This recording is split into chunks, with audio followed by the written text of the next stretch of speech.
Hello everyone and welcome back to another video from Crazy Gamer. In this video, I'm going to show you how to download and install the Roblox application on your iOS device. So let's get started right away.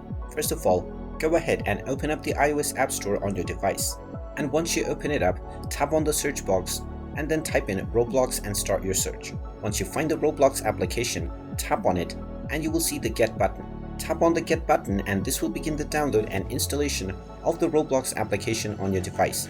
Just wait for a while until the installation is completed, and when you see the Open button, you can tap on it to open up the Roblox application on your device. And now you can continue with logging in to your existing account or signing up to create a new one in order to start using Roblox on your device right away. And there you have it. That is how easy it is to download and install the Roblox application on your iOS device. If you find this video helpful, make sure you hit that like button and subscribe to our channel if you haven't done so already. Also ring that notification bell to never miss another update from us. Thank you for watching and I will see you again in the next video.